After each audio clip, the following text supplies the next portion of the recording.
Hello, welcome to Under the Red Tent, where wise women speak.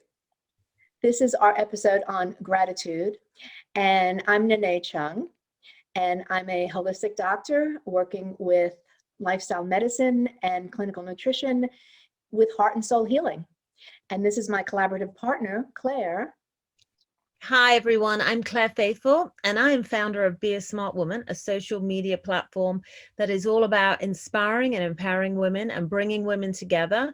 So Under the Red Tent is actually a perfect platform for me because it fits in with all the other wonderful stuff I'm doing with women. So anyway, I'm happy to be here. Yeah, and it's the holiday season, so we're here talking about gratitude and all the things we're grateful for. It also happens to be a solar eclipse. It's a new moon in Sagittarius, and so we're thinking about all the things we want to let go of in our lives that no longer serve us. But in the meantime, we want to continue with gratitude for all the things that we do have going forward. Lots of gratitude. On to gratitude. We have a guest today, Connie Miller. And let's see, here she is. Yay, Connie. Hi, Connie. Hi, thank you. Welcome to our show. Thank you. Thank you so much for having me. It's so fantastic. I was just saying that it's a solar eclipse, and so we're letting go of all the things that we no longer think serve us. But one of the things we don't want to let go of is gratitude. And so I'm grateful for you in my life. And I was just, remembering how we met. We're part of a business group, the KBB, with Roberts and Dean Graciosi. And so I don't know, I've never really been big on social media, but we started meeting and we realized that someone had a post about doing Zoom meetings, and we both kind of raised our hands and said, we're kind of clueless. And so this woman put us together in a group of were there five of us? Five of us, right? And so we met. And so one woman is in Belgium and one woman is you're in Indiana, and where is Michigan and Florida. Yeah. So that's how we came. So it was a big group of women? Just five. I mean, she put everybody in small groups. It was five of us, and we didn't, we had no idea who each one was, but we've met, a handful of times, and Connie and I really connected. And she was doing this project, which I loved. It's a 28-day. She actually, got online live for 28 days. So kudos to you, Connie. Good for you. That's a lot. Good for you, Connie. Great, right? It was a brave endeavor. You want to tell us how you thought of it? How you started it? Go ahead. How did you start it, Connie? How did you start the 28 days? What was that trigger that made you realize that gratitude was something that you wanted to commit yourself to for 28 days? I'm fascinated. Yeah, actually, I had been doing my own for about 2 years now. I do a gratitude journal. I journal gratitude. I journal gratitude. I've been doing it for about 2 years. I fell off the wagon. You get on, you get off. That's what we do because life takes you in different directions. So it just sits dormant for a while, and then I started really doing it faithfully, and that's when I really started seeing things in my life change. So I thought, I'd like to share this with others. So I started doing vision board workshops and stuff. And then I came across, I always loved The Secret. And then somebody else turned me on to the book, The Magic by Rhonda Burns, the 28-day gratitude practice. So I done that 2 different times with another lady in her group. And then I decided to do it myself for my family and friends. Right. And how did that change? Because I think of gratitude for me, and I started a practice every morning when I wake up, when I kind of become aware. I do a little meditation just to myself. It's very short, maybe 30 seconds to a minute, but it's just where I go, thank you, God. And then I list the things that I'm thankful for. It could be the birds singing. It could be something that happened the day before. So I guess that's gratitude, right? I'm giving Absolutely. gratitude. Yep. I do the same thing in my morning practice. The first thing I do is when I wake up, first thing I say is thank you for one more day. And when my feet hit the floor, then that again, I do my gratitude. Actually, I head downstairs, doing my morning break, get my coffee or tea. And then I start writing in my journal, or I meditate, then I write in my journal. So yeah, I do that as well. Yeah. Yeah, I do the same thing. I think it's important because, even with meditation or gratitude affirmations, people think, oh, I don't have time. But it could be as short as 1 second, 30 seconds. It's just kind of, I always feel like it's touching base with yourself and with the world and Yes. an acknowledgement. So it's a level of like mindfulness that you are connected. Absolutely. And Yeah. it's just the same. You can't have gratitude and be negative at the same time. So if you're living in a state of gratitude, consciously trying to live in a state of gratitude all day long, there's no negativity coming at you, man. Right. It's like you're almost repelling that Roll up. energy, right? You're repelling it. You're That's sending it a good- away. That's definitely a good thing. Yeah. I like that. So, I mean, I don't know. I feel that, yes, if I'm having a bad day, if I can stop myself and start literally just saying to myself, I am grateful for my husband. I'm grateful for my daughter. I'm grateful for the weather. Whatever it is I'm grateful for in the moment. You're right. It does have this shift where you can be like in your mind having a little pity party with yourself about things that aren't working. Yeah. Especially as we're always dealing with technology. That's always a frustration. And then Technology. you don't I know love that it. I am so grateful for my friend Nene, and then all of a sudden it's a good day. Right? Yep. Well, it is. It seems that, when we do it every day and get into the pattern of doing it, that when something really, what we say, terrible occurs, then it's easier to keep those steps moving, right? As opposed to like, I never say that, I never think about good things. And then you just kind of fall into the hole and it's harder to extricate yourself out of the hole.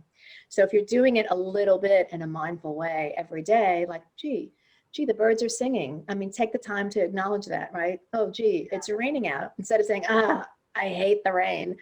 Like, gee, all the plants are being watered. How wonderful that is. So it's really looking for that thing that maybe you have the most resistance to, and that thing that you're more likely to complain or whine about, to shift the your own perspective about it and see like the good in that.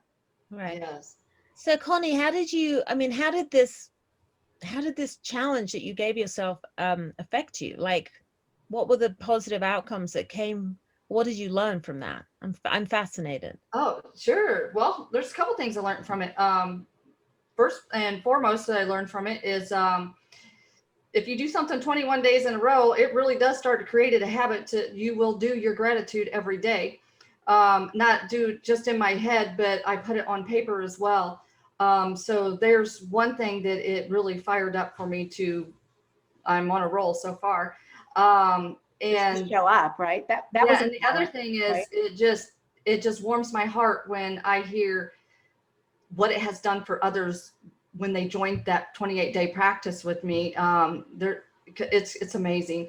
And then another thing it did for me is it helped me find my voice. Okay, so I could go live every day.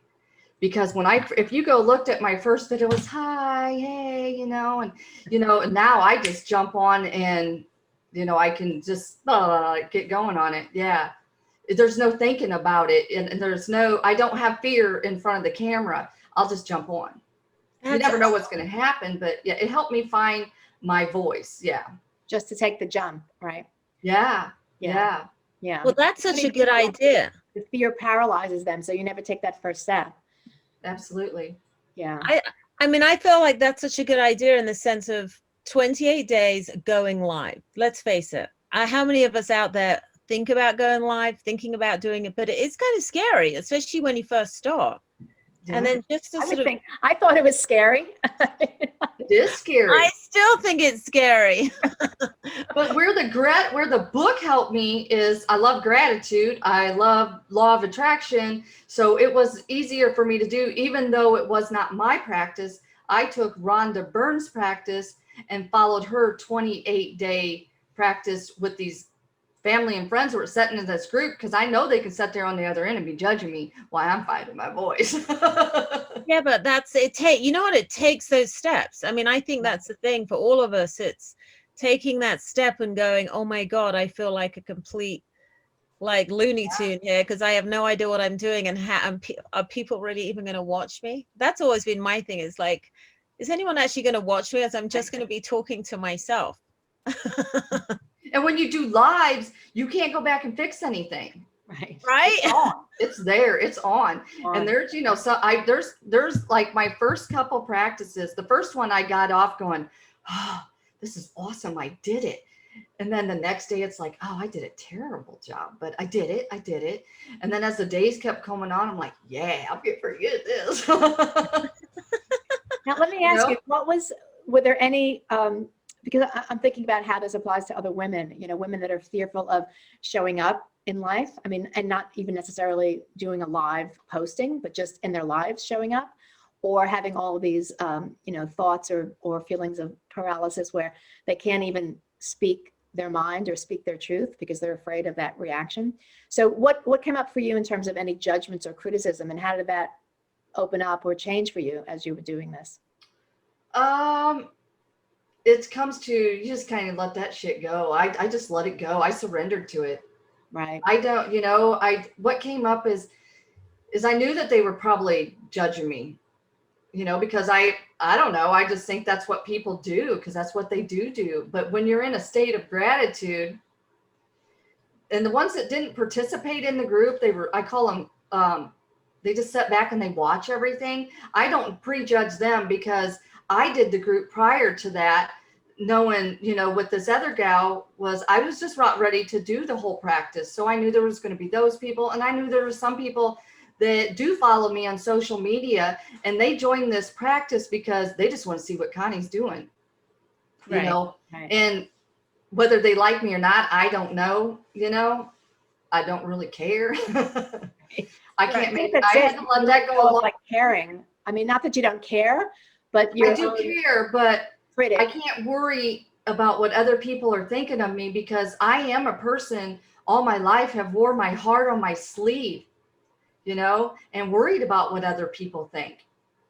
Yeah. And the one thing that I've learned is, if I worry about what other people are thinking, which is a normal state that I think we all have it. We all have it, where we get self-conscious and we self-judge, but it's that really there's nothing we can do about it. It's like we're doing the best we can, and in the best we can, that's it. I mean, it's as good as it's going to get. And even if we're awful, at least we're out there trying. At least we're out there having some courage and like being willing to take that step, because that's the hardest thing, is to take those first steps. And then, like you say, the mind kicks in, but then says, oh my God, you were awful. And then even sometimes you might get a friend that will say, yeah, that wasn't so great.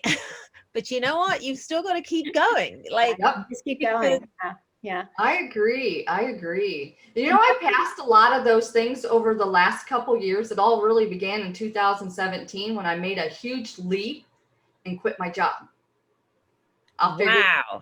I did it. Awesome. So that was the beginning of, because I was miserable. I was one of those people, you can load my plate, load it up. It was so loaded that I was staying at work, you know, 12, 14-hour days. And I'm like, I just can't do this no more. I just quit. I gave him 3 months notice. Got 3 months. I'll train somebody. Yeah. And then after that, I took that journey. That's when I joined the KBB the first time, you know, when I first signed up for it. That's when I came into really digging deep into my soul, myself, to find me. It's like, you know, I was always, you know, worried about what I look like. My hair had to be perfect, this and that. You know, I'm okay with who I am. If I want to dye my hair, I'm doing it for me, not for somebody else. If I want to get fake eyelashes, which I don't have any, but or get my eyebrows done, I think I'm going to do that though. I love it. All of it. Well, as women, those are the things that, you know, we've culturally we're placed in that with society and our, you know, I mean, when I was a kid, I used to like to wear, you know, high school, like construction boots. And my mother said, no, you need to wear pretty dresses. And I was like, no, I don't want those pretty dresses. So, I mean, I guess like from an early stage and, you know, I was like bucking the system, but you're still somewhat in the back of your head, you know, society's like, you know, you got to wear, you know, you're girls, you're women, you got to look good. You got to wear those heels. You got to wear a certain colors. You got to be a certain way. Yep. And I think the young girls today feel that pressure probably even more. But Oh yeah, because of social media, it has changed the world. yeah. But on It's the other side of it, my daughter, yourself. you know, she's 19, she's posting these things with girls, and the girls on, I don't know what they're, what's the TikTok and things like that, like they're pretty feisty and fiery. So they're answering back some of the bullies, and they're answering back some of the boys. It's like, you know what? You can't tell me what to do. You can't tell me what to think. You can't tell me anything. This is what I do. And I'm like, wow, that's feisty energy. Yeah, So, it's yeah, brutal out there. it's a new day. It's a new day. Yeah, yeah. I think also, you know, as part of what we're doing with Under the Red Tent, where Wise Women Speak, I mean, when you have a mission somewhat, and I consider this a mission, you know, the mission, the passion of helping other women come out of their shell. So no matter where they are in their station or place in life, you know, we all need help. We all need support. We all need assistance. And so, you know, that kind of spurred me to say, okay, I'm willing to take a risk and do something and be the voice for this and be the platform for this. So, you know, it wasn't so much about me. It was about what service do I need to be? And I kind of feel the same thing from you, and definitely Claire, but from you, Connie, too. It's like, you know, there's work that needs to be done, and let's just kind of like, you know, pull up our bootstraps and, you know, get our Absolutely. Yeah, it gives me so much joy when I can help somebody else. It truly does. But I went down a journey of I had to find myself, and before I could really give back. Exactly. Because if you don't know where you're going or what you're doing, it's like taking a road trip with no directions and what road to, or you have no tires, you know? I mean, how are you going to get? Yeah. Yeah. Well, I just had 4 new tires put on this week. That's a good analogy then, Nene, right? Yeah. You know, also, I think, because I know when I was young, and, you know, even today, I mean, sometimes you don't know where you're going, and that's okay. You just need to always keep one foot in front of the other and moving. And even when you do know where you're going, that you could shift and pivot another direction at any time. You can have more than one purpose in life. Yeah. You know, I just want to add in, that is a really good point, Connie, because I remember when I was younger, I was like, you know, I grew up thinking that you had to pick one thing in life, you know, like find a husband, have children, have a job, because I was, you know, brought up that my mother said you have to work, and that this was it. And then all of a sudden, I remember I constantly kept changing my mind. And then the older generation would say, oh my God, Claire, what's wrong with you? You're never going to succeed because you keep changing your mind. And I'd be like, I remember feeling so bad and feeling like there was something desperately wrong with me. And then I'd watch my friends that were kind of following this tradition of picking one thing.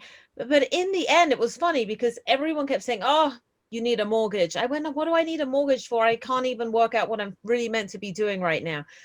Oh, you're going to have these problems. You're going to have, everything was very negative. And what I learned from it, that was absolutely the biggest load of rubbish that anyone could have ever tried to tell me. And that my inner voice that was, because each step of the way, I kept learning something new, and it was never a mistake. Now I look back and I think, every single thing that I chose to do in my life has led me exactly right here, right now. And I couldn't do this with all of you guys if I hadn't have had this life. You got it. I couldn't. Yeah. So I want to say to everyone out there that, you know, it's really okay to change your mind. And it's not really changing your mind. It's kind of like the universe or God or something out there, whatever that is, says, okay, you've learned that. That's it. Now we want you to learn this. New lesson. Yeah. New lesson. And for some people, it's really steady. I'm going to be a doctor. And that's what they do their whole life, because that is what their purpose is and what that is for them. And there's nothing wrong with that either. Exactly. Yeah, exactly. You know, it's funny because when I have a bachelor's in like literature, liberal arts, and then I went on to do 2 years of pre-med. Wow. And I was going into like, am I doing medical school, chiropractic, naturopathic? And I thought, oh, I'm thinking about 6 or 8 more years of schooling. What if I don't like it?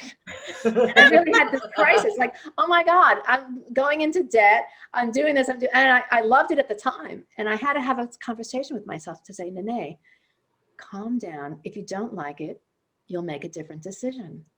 And that was a big jump off for me, giving myself permission to change. It was like, it's okay. Because it was like, oh my God, 8 years is overwhelming to think about that into the future. For me, it was. Yeah. I gave myself permission. And, it was hard in the middle of it, having an office and a practice.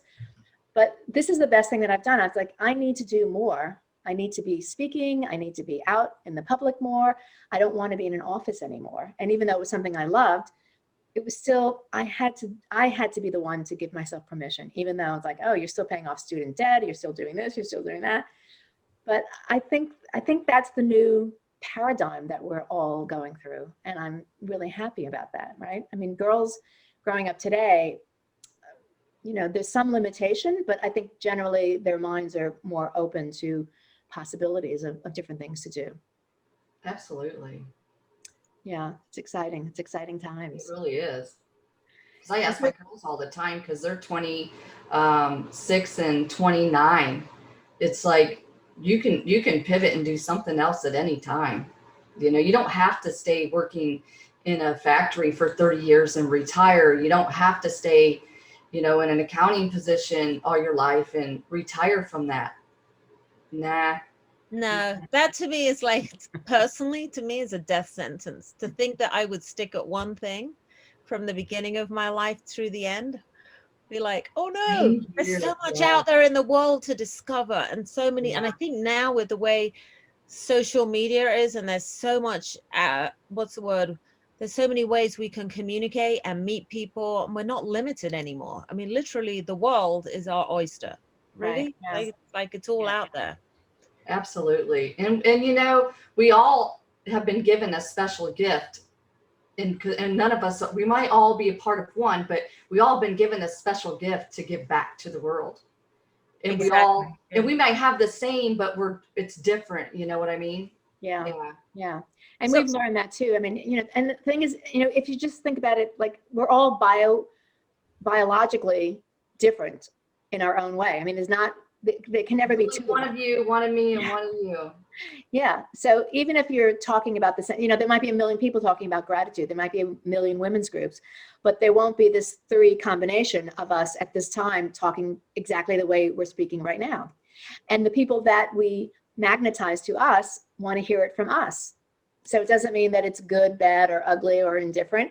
Like, there are people that like the way I look, the way you look, and so it's all a unique combination in the universe. And then how we present it, because I've heard so many, we'll just use law of attraction for an example, or any kind of self-help. I could hear the same thing from 10 different people, and I didn't grasp it from any of the 9 except for that 10th person. Exactly. Yeah. Like, Connect, I got it. I got it. I finally got it. And then you need to get it again, because once you got it, you lose it. So yeah. Yeah. Well, I think gratitude, there are so many different ways to hear about gratitude. I mean, there's gratitude for so many things in life, and I think that's a constant reminder. So I think it's good that there's loads, probably thousands of people out there teaching and talking about gratitude, because I think it's such an important thing to talk about. Because I really do agree with you, Connie, that when we live in gratitude and thanks, there is no such thing as a bad day. I mean, there can be a challenging day where we have to work through things and deal with things we have to sort out, but that's normal. Like, everyone has to deal with challenge. That's part of being human being. Absolutely. But when you have this gratitude, I'm like, when I remind myself to have gratitude, I just feel good. I really agree with you. And I think it's such a good practice, or at least a reminder somewhere in our life to put like a little sign that says, remember gratitude. Because I think it's so easy to forget. Yeah, well, I carry a gratitude rock with me in my purse everywhere I go. There's one beside my bed, and every time I touch, it's not that it's magical. Well, to me it is, because if I touch it or I see it, instantly it triggers me gratitude. Wow, that's a good idea. Like a little stone in your pocket, right? Yeah. And the same was like my, I do a vision board every year. And then that heads down another rabbit hole. So we'll talk about that another time, but yeah, that goes with gratitude sounds cool. I've heard about vision boards. I think I might have tried one once in my life. But it's powerful. And gratitude can kick in too, because you can actually be grateful for something that's not here yet. Ooh. And make it happen. Right. Tell Yeah. us about that. How do you? That is something I've had it happen already a few times myself, but that's something like example. Here's one. I'm not saying it worked, but we'll see. I'll just use this one. I got a couple, but I'll do this one. Like my husband ended up with COVID. He doesn't do gratitude practice like I do. He ended up with COVID. Well, prior to it, I've of course been doing up to right before Thanksgiving, like the 28th. I started November 1st, and on November 28th is when the gratitude practice for Rhonda Burns, the 28 days, was ending. Well, there was one in there about health. I have no fear of, I don't know, I just don't think about stuff like that. If you don't want it to come about, don't think about it. So I don't think about it. So I was putting in my practice every day of being thankful for my health. Thankful for my health. Wow. Right. Yeah. I did not wear a mask. I did not do any of that stuff. I took care of my husband, and he was really sick bad for 13 days. Wow. I never got it. You never got Wow, it. that's amazing. That's an amazing story. Yeah. Yeah. Yeah. You energetically repelled it, right? Yep. Yeah. You're a magnet. What you send out to the universe, it's going to bring it right back to you. So if you're thinking negative all the time, it's going to bring negativity into your life in little forms, you know. If you're in state of gratitude all the time, it's going to bring you more things to be grateful for. Yeah. It's I kind of like like happy cells in your body. You know, Yeah. I always tell people, you know, imagine that your body's like a computer, and you know, you can change it. So you can reset it, you know, you can Yeah. change it, you can put information that you want into it and get rid of information you don't want to it. And basically the body can be recreated because our cells are always turning over. And part of those are like those, you know, the happy cells. And it's like, you know, you're creating serotonin, you're creating all the, I you know, can instantly create dopamine, man. I can go from being mad and then flip that switch right over to being happy and hey, and it's not fake. I can do it. I've learned how to though. It's a learning. Yeah. It's like building your emotional muscle. I mean, that's a tool. And not everybody's really taught that because we're learning all, you know, not that that's not important, all the science and English and math and all that, but we really need to learn the emotional tools first, right? We need to learn that. Well, they miss that. I think that's something they need to add into school to help children understand how to handle their emotions and what to deal with, and bring things like gratitude and vision boards and things that will support the younger generation in feeling better and stronger about themselves. Yeah, it makes them look towards the future, not so much bullying and picking on other people, and you know.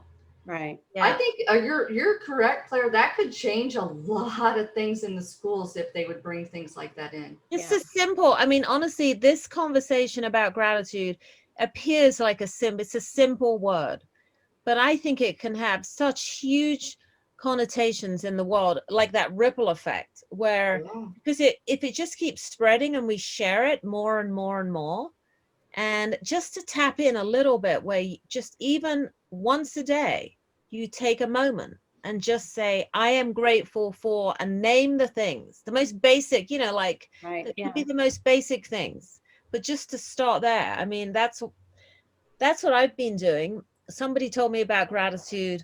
I mean, I've kind of always felt, I feel like I'm naturally a grateful person, but then there's still those moments where you totally forget gratitude and you're right on another train. Pow, pow, pow, pow. That's not a happy place. Yeah, and then those things. I'd like to think, as I'm getting older, that my cells in my body are happy and they want to stay young and vibrant and happy. So I like that. I've been reading this doctor. He's a trauma specialist. He's like psychiatrist. His name is Bessel van der Kolk.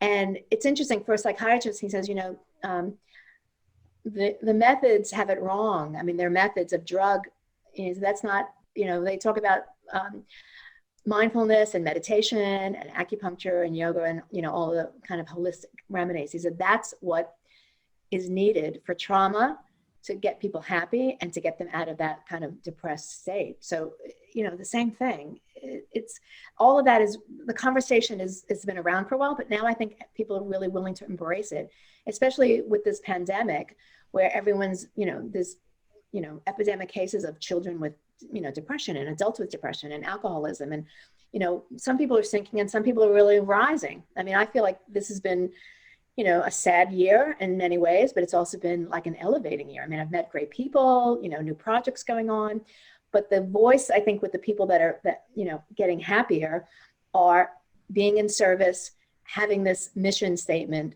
helping other people, supporting other people, and really kind of like moving the train along in this conversation. So, and the conversation is about gratitude and, just kind of moving a planetary shift that we need. I agree. It's just, we're all there and we all need to help each other because we're all one on the planet. We're all human beings and animal beings and spirit beings, and we're here together. Right.